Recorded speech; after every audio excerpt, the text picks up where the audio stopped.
My name is Laura LeClaire, 30 years old, and I have learned that in my family, love often comes with a receipt I never signed.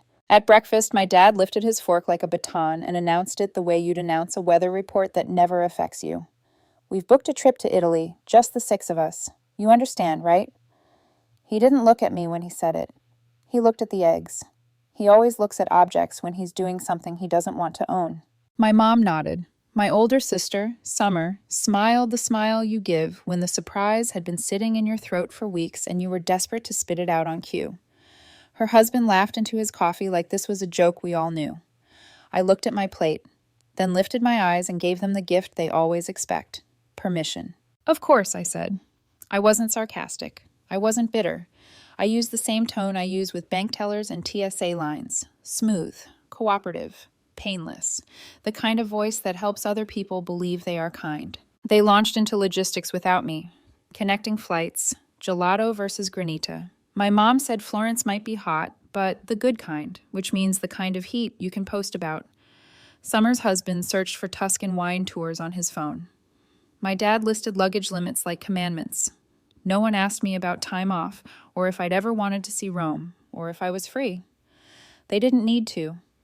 They had already written me out of the itinerary and, out of habit, into the ledger. When they talk like this, I go quiet. Not the sulking quiet, the listening quiet. I can hear the gears of a machine I didn't build clanking in the walls. This breakfast wasn't the beginning. It was just the newest layer of something I used to pretend wasn't eroding me. After dishes, after the stunned smile, after my sister's sweet, "Wish you could come, Lore," like I blocked myself, I drove home with the windows down and the radio off. I put my key in the lock and paused at the ridge of my own threshold. Breathing there felt like stepping into a decompression chamber. My phone buzzed at 10:41 p.m. Bank alert, $1,982. Rome Boutique Hotel, $524. Venice Water Taxi, $2,760. Florence Food Tour Package. More entries spilled like a drain, unclogging. $9,200 in total, before the numbers stopped dancing. I stared. Not because I was surprised, because I wasn't. Because my name and my solvency have always been the family's favorite ghost. Things appear on me and vanish from them. It would have been easy to call, to stage the ritual. Mom, did you... Dad, why would... Summer, you know my... I skipped the ritual. I opened the banking app, touched the freeze slider, and watched it go from green to gray. The gray felt like rain on a wildfire. Then I tapped dispute on every charge. It took 5 minutes. The app folded itself closed like it had tucked me in. I made tea. Chamomile, the one that tastes faintly like apology. I sat on the couch and let the quiet touch all the places that had been bruised by attention I never asked for. My boyfriend Noah texted, "You still up?" "Yeah. Family did the thing again," I typed. "Do you want me to come over?" "No. I just flipped the switch. Proud of you. Call if you want me anyway." Noah doesn't come with lessons or ultimatums. He never stories my life for me. His ex, Tessa, once tried to friend my sister for proximity, a soft invasion. It didn't last. Noah made sure it didn't turn into triangulation. I like men who understand doors. At 5:32 a.m., my mom texted from the airport. "Why did our boarding pass vanish?" I typed slowly. "I'm not on the trip." That was all. The 3 dots blinked like a heartbeat with arrhythmia, then stopped.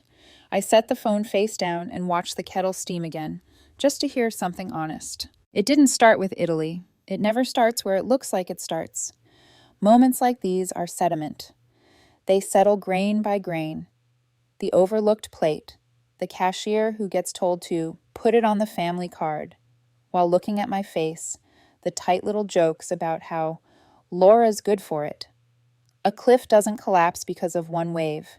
It collapses because something has been gnawing at it long enough that even the seagulls can see through. I lay down and didn't sleep. It wasn't guilt. That emotion used to roll through me like weather. Tonight there was only structure. I was counting breaths when the next alert arrived. Chargebacks initiated. The Florence dinner refunded. The Venice tour reversed. The boutique hotel regretted the inconvenience. I smiled the mild, private smile you practice when the world expects your gratitude, but you're busy reclaiming your name. When the sun edged through the blinds, I made a list. Not punitive, procedural. My life had become a pinboard. String lines to every device, subscription, and password my family still believed ran on hope and hymns. I wrote phones, vault, house, mortgage, auto pays, business, ledger. 7 doors. 7 keys. I showered. The water hit my shoulder with the measure of a marching drum. On the shelf sat a line of prosthetic liners folded like white flags. People assume resilience is the sound of swords. Sometimes it's the soft click of a socket fitting clean, the seal of something that used to hurt finding alignment.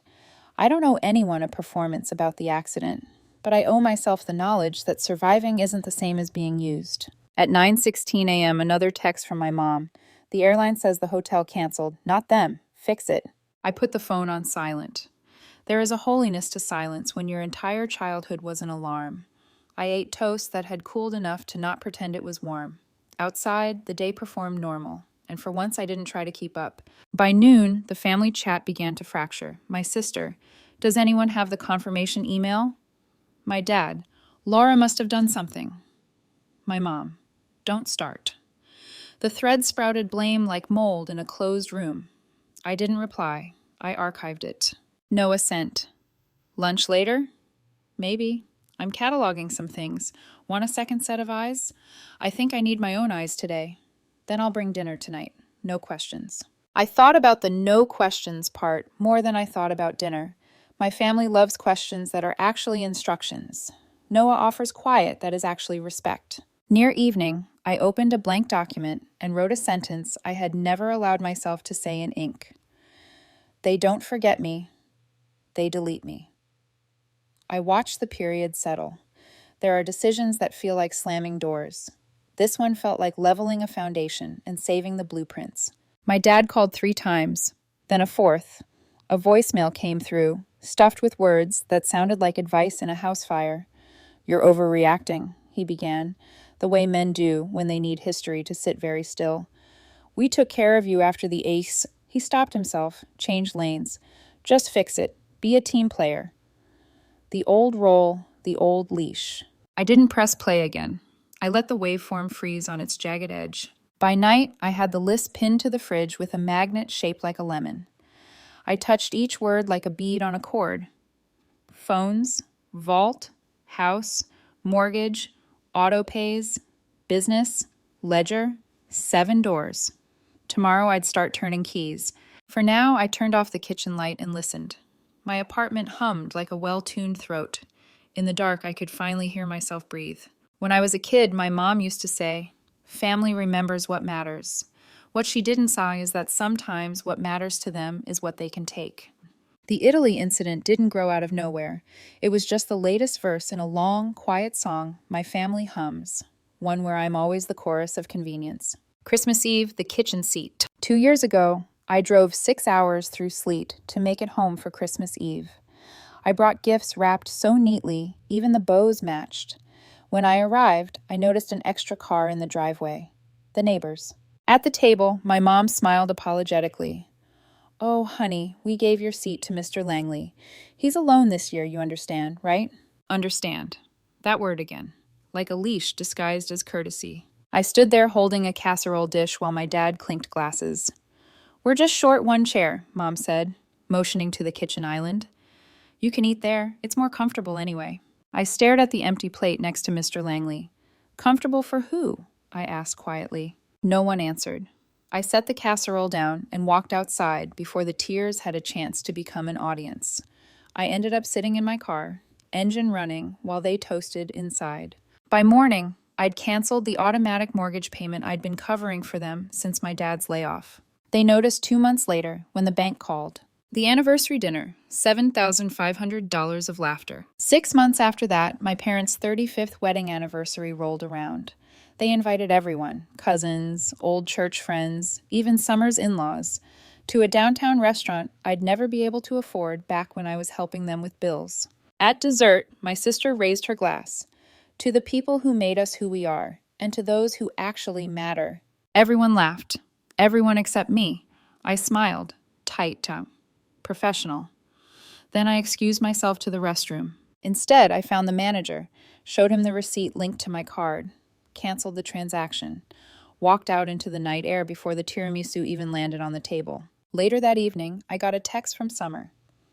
"They're stuck at the restaurant. Dad's furious. Was that you?" I didn't reply. Because when people treat you like the bank, silence becomes your overdraft protection. The wedding. You don't have kids, so you're useful. Then came Summer's wedding. She said she'd handle the budget. I believed her. I shouldn't have. A week before the ceremony, $9,800 appeared on my credit statement. Wedding party invoice.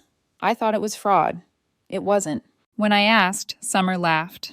"You don't have a husband or kids, Laura. You might as well make yourself useful." Useful. That word cracked something in me. I had spent years patching holes in everyone's life, fixing Mom's credit card debt, helping Dad with business taxes, floating Summer's rent when she was between jobs. But that day I realized they didn't see me as family. They saw me as infrastructure. I paid off the balance, closed the card, and mailed the statement to my lawyer labeled, "Pattern begins here." The backyard celebration, invitation revoked. When my parents finally paid off the house, thanks in part to me, they planned a backyard celebration. I even paid for the remodel. New patio, fresh paint, string lights. It looked beautiful. A week before the party, my mom called. "We're keeping it small, just immediate family." I stared at my phone. Who exactly counts as immediate? She hesitated. Summer, her husband, us. You'll understand, right? It's just for photos. That word again, understand. I canceled the catering that same day. When she showed up at my door, screaming that I'd humiliated them, I didn't yell back. I just opened the door and said, "You wanted intimate? Now it's intimate." She left shaking, but not apologizing. My father didn't call for months. The architecture of betrayal. Each of those moments had felt isolated. Small fires in a long hallway. But now, sitting in my apartment surrounded by screenshots and receipts, I could finally see the pattern, the deliberate construction. They called it family. I called it a system. I pay. They laugh. I show up. They move around me. I help. They delete me. That isn't misunderstanding. That's architecture. That's design. Every structure needs a foundation. And for them, I was it. The dependable one. The she'll-fix-it one. The emotional plumber of their chaos. I thought giving more meant proving love, but all I proved was that I could be emptied repeatedly without complaint. That night, I made a folder on my desktop titled The Ledger. Inside it, I started dropping everything. Invoices, Venmo screenshots, canceled transfers, voice notes.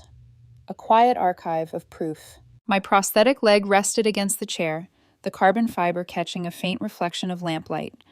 That thing has carried me farther than any of them ever will. I used to think my accident made me less. Now I see it's the one reason I learned to rebuild.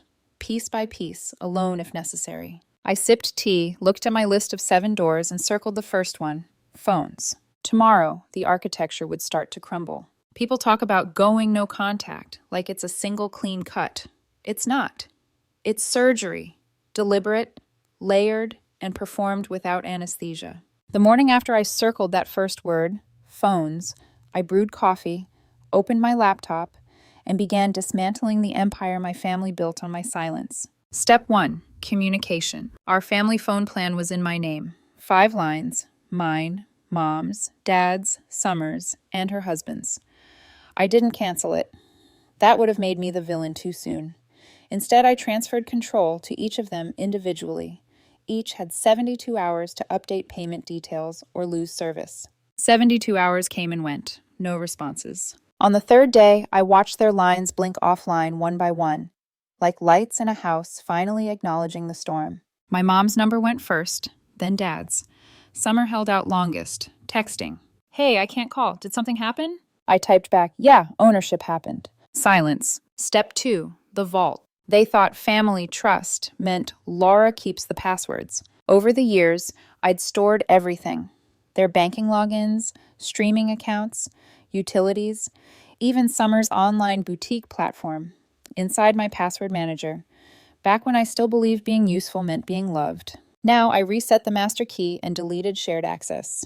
When I hit confirm, the app displayed a message I'd never noticed before. This will permanently revoke all linked devices.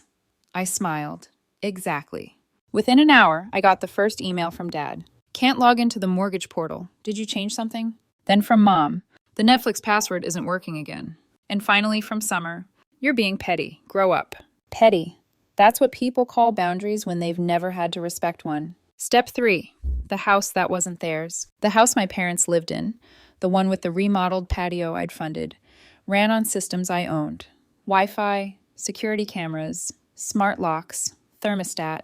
When I built their setup 2 years ago, I'd done it because Dad said, "You're good with that tech stuff." Translation. Do it for free.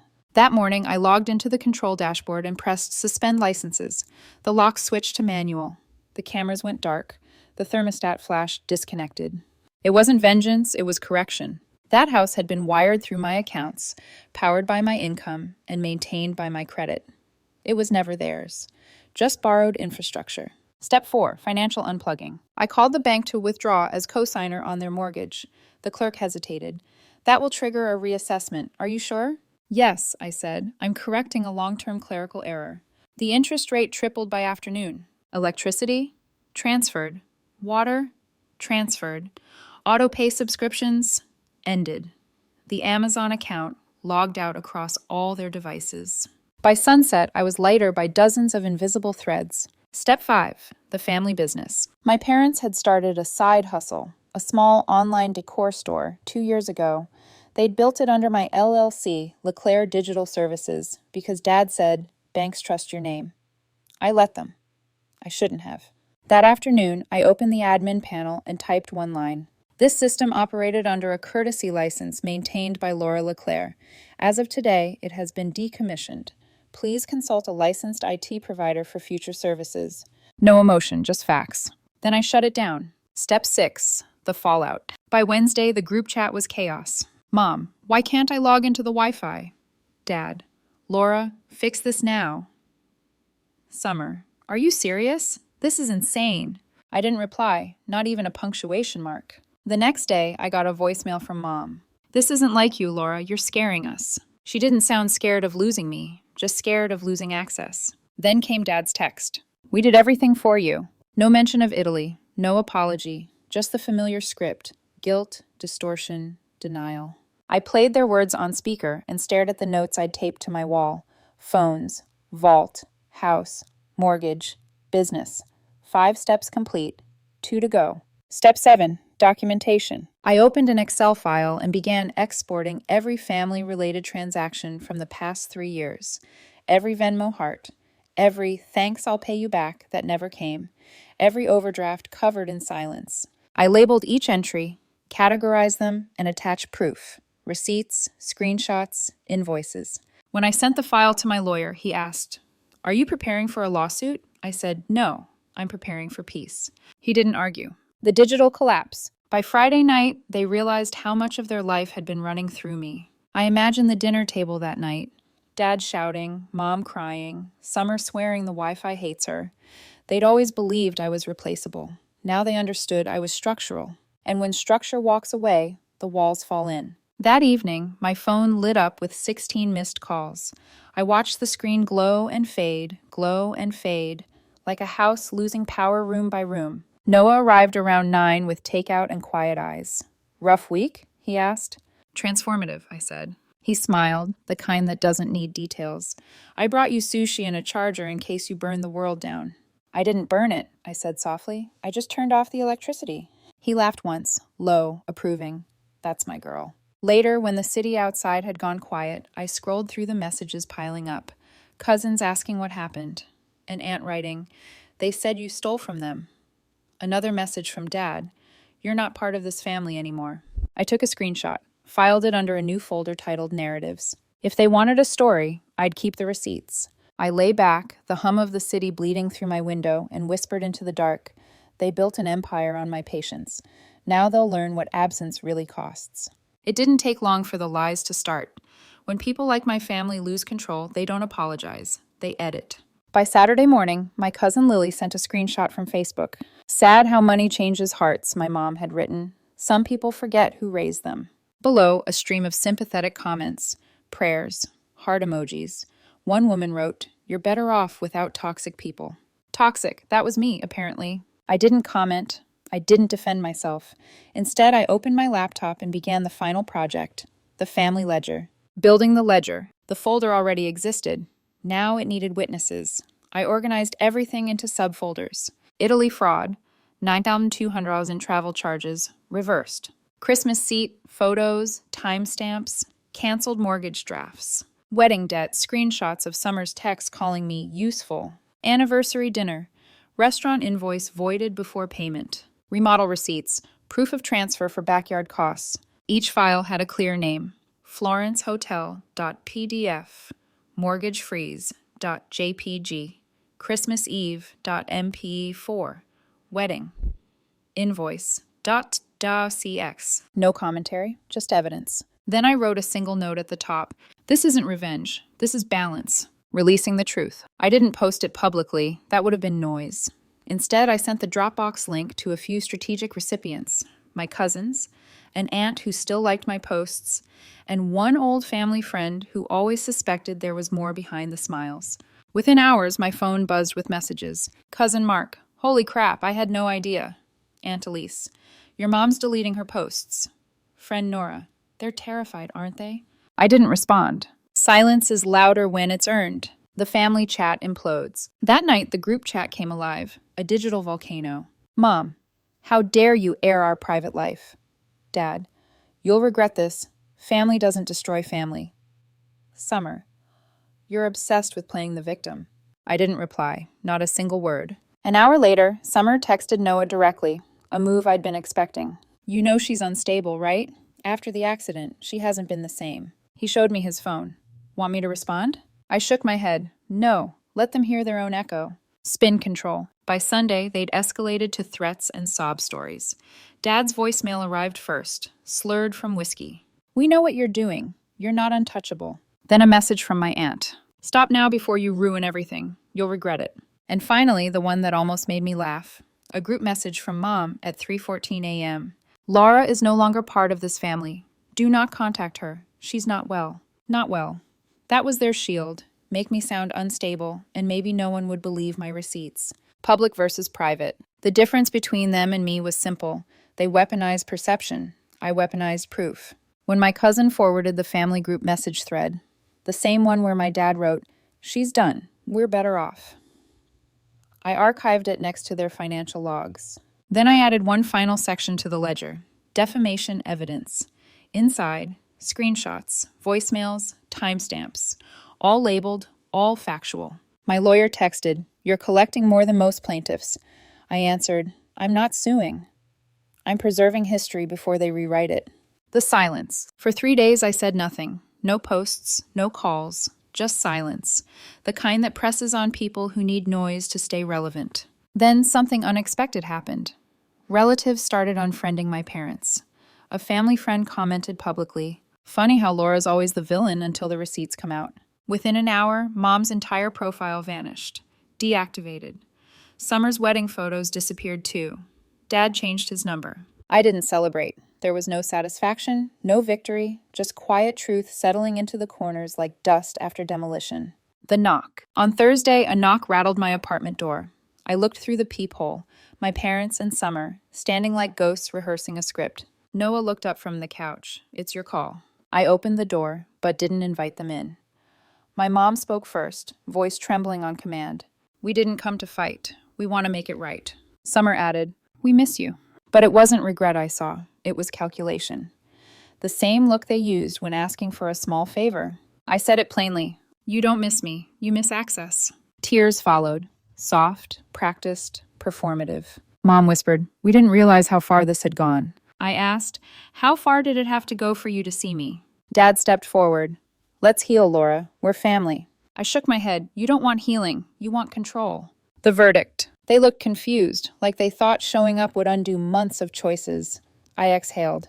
"This isn't a debate," I said. "It's a verdict." Summer opened her mouth, but I stopped her. "You didn't lose your safety net. You lost a daughter, a sister. Not out of hate, but because I finally love myself enough to leave." Mom's voice cracked. "What are we supposed to do now?" I answered quietly. Rebuild or don't, but not on my back. Then I closed the door. No slam. No dramatic exit. Just the sound of wood meeting frame. The soft punctuation of freedom. They stood there for 5 minutes before leaving. That was 3 months ago. They haven't tried again. Because this wasn't reconciliation. It was negotiation. And I don't negotiate with people who only understand love as leverage. I archived the entire family ledger, encrypted it, and moved it to cloud storage labeled "Foreclosure, not revenge." That night, Noah cooked pasta while I poured wine. He raised his glass and smiled. To peace? I clinked mine against his. To boundaries. When people ask how it feels to lose your family, they expect a tragic answer. They expect grief or rage or regret. But for me, it feels like space, like walking into a room that's finally been cleared of noise. 3 months have passed since that knock on my door, the last time I saw them. The world didn't collapse. In fact, it started breathing again. The aftermath. The first week was quiet. Too quiet. I'd half expected another wave of guilt messages. We miss you. This isn't you. Come home. Instead, there was nothing. That's how you know they were addicted to access, not connection. Once the supply ran dry, they simply moved on to the next source of validation. Social media sympathy, maybe, or news stories where I was the villain they had to forgive. I didn't check. I didn't care. I was busy rebuilding. Reconstruction. Every morning, I made coffee without checking my phone. I started journaling again, something I hadn't done since before the accident. Some days, I caught myself still expecting their calls, their emergencies. The "Laura, can you?" requests that used to arrive like clockwork. Now there was just silence. And silence can be terrifying when you've spent a lifetime performing usefulness. Noah helped. He never tried to fix me. He just showed up. Steady, quiet, whole. We'd walk around the lake on weekends, talking about small things. Movies, work. The cat that followed us once and decided we were safe. When I told him I sometimes missed them, not their behavior, just the idea of them, he nodded. Missing the idea of love is different from missing the people who refuse to give it, he said. That line stuck with me. The reflection. One night, I opened the family ledger again. Not to edit, not to add, just to look. Each file felt like a fossil from a version of me that used to beg to be seen. The receipts, the screenshots, the voicemails, they weren't proof anymore. They were memorials. Proof is for defense. Memorials are for closure. I renamed the folder one last time, What Love Isn't, because that's what it taught me, what love isn't supposed to look like. It isn't conditional generosity.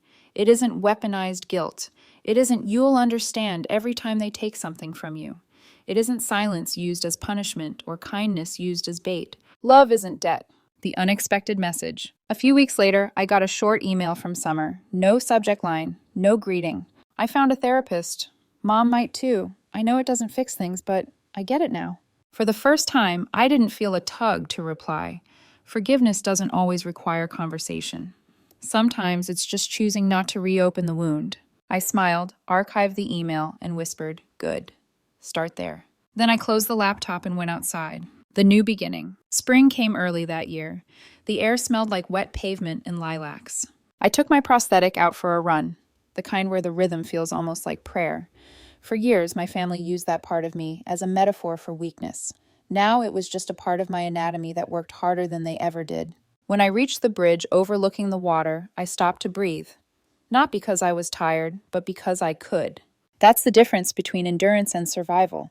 One drains you, the other restores you. The closing note. People always assume the story ends when you walk away. But really, it starts when you stop explaining your boundaries and start living inside them. I haven't blocked my family completely. I don't need to. They've already learned what silence means when it isn't driven by fear. Every so often, my phone buzzes with a new contact request from someone tied to them. A cousin, a friend, an old neighbor. I let them linger unread. Because the truth doesn't need an audience anymore. It just needs peace. That night, Noah and I watched the city lights from my balcony. He rested his hand on mine. "So," he asked softly, "what now?" I looked at the skyline, sharp, endless, alive. "Now," I said, "I build things that no one else can take credit for." He smiled. "That sounds like you." I laughed quietly. "No. It sounds like the me I was always supposed to be." The wind picked up, carrying the faint hum of traffic, and for once I didn't hear it as noise. Just life continuing, on my terms.